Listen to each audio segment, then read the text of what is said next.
The Dragonsitters Castle.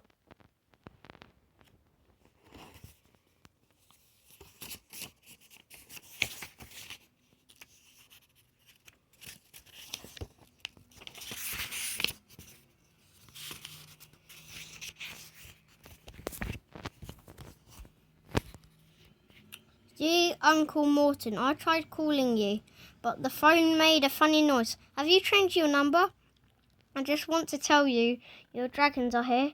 They must have arrived in the middle of the night.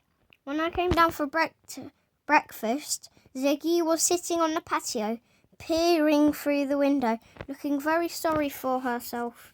I didn't even see baby Arthur. I thought Ziggy had left him at home. Then I realised he was tucked under her tummy, trying to keep warm. They're feeling better now. We've given them some toast and let them sit by the radiator.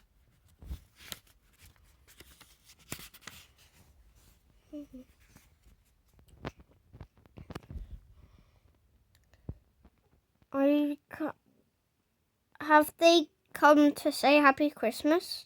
Are you coming too? I'm afraid we haven't got you a present.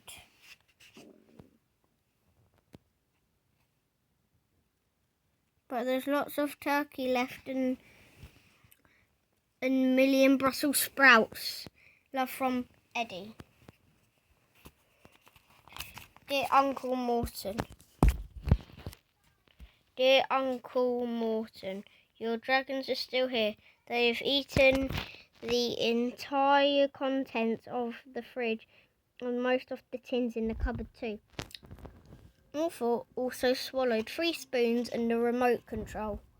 Mum says it will probably come out the other end, but I'm not really looking forward to that. She wants me to know when you are coming to collect the dragons. We're leaving first thing on Thursday morning, so she says, could you get here by Wednesday afternoon at the latest? Eddie.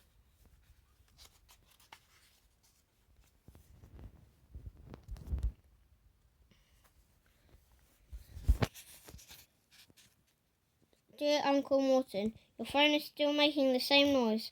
Mum says you've probably been cut off because you haven't paid your bill. Does that mean you haven't got my emails either? So what are we supposed to do with the dragons? We're leaving first thing tomorrow morning. Mum has to catch the 9.03 or she won't arrive in time for the meet and greet with Swami Ticklemore. She's going on that yoga retreat like you suggested. She says she deserves it after the year she's had. I asked if the dragons could stay here without us, but she said no way, Jose, which you have to admit is fair enough after last time.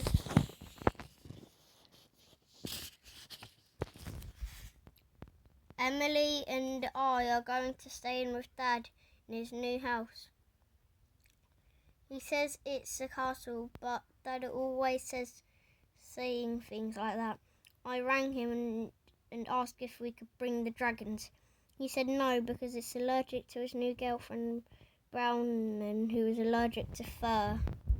So I told him dragons don't have the fur, but he said even so. So please come and get them ASAP, Eddie. P.S. I've been waiting with my rubber gloves, but there's still no sign of those spoons or the remote control. Dear Uncle Morton, Mum says if you're not here in the next 10 minutes,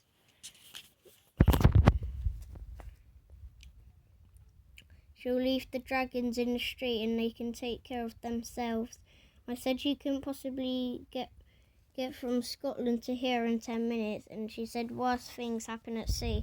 I've literally no idea what she meant. Now she and Dad are shouting at one another, just like they used to when they were still married. If you could get us in the next 10 minutes, please call us. Eddie. Dear Uncle Morton, I hope you haven't left already. Oh, no, no, no, no, no, no, no, no.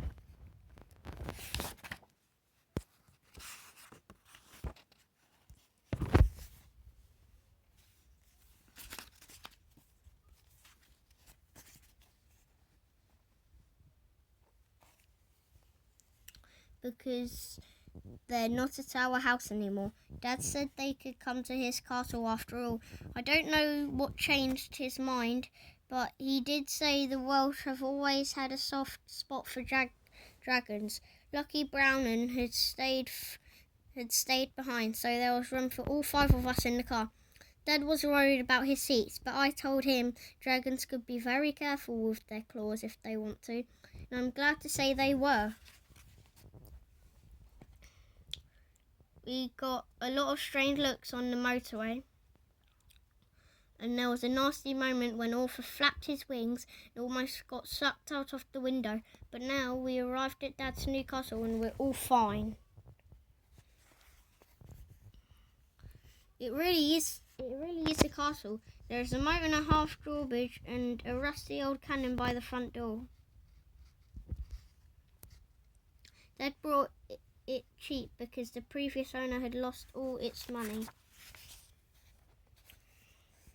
And that's enough for today. And tomorrow I'm going to read more of this.